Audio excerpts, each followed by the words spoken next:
I think for all actors, it's you know, everyone had their own experiences to draw on. It in a way, still for our generation, it's something incomprehensible, and the more you look into it, the more incomprehensible it seems. I think that you can only approach this type of material with humility because it's so difficult. And one thing I will say, over the years when I've watched films that were based on the Holocaust, I always had a instinct that sometimes the performances were, I wouldn't say histrionic, but they didn't appeal to me for a certain reason. Sometimes I just thought you can't do that when you do a film of this sort of subject matter. So Levy really was the guide all the way, I think, for all of us in different ways. But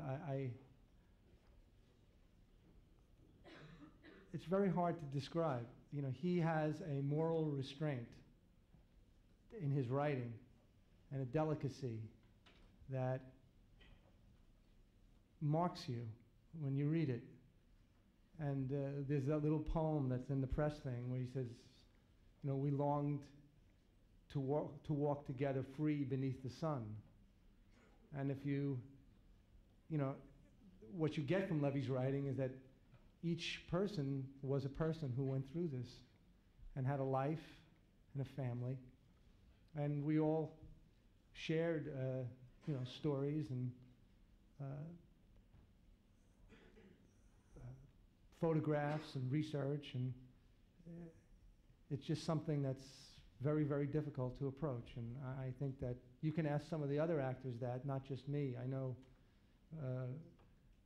Massimo's dad went through an experience in one of the camps, and he can answer that for himself. So we were able to talk about those things, and it's just a really difficult thing to approach. And I just think you have to approach it with humility and try maybe to touch it just a little bit. Massimo? Alors, j'avais déjà parlé de sa expérience pour moi incroyable quand Francesco m'a proposé de faire ce film. J'avais pensé maintenant à mon père. Mon père il était à le camp de Mauthausen. Et on a passé une aventure, vous pensez, pendant cette période.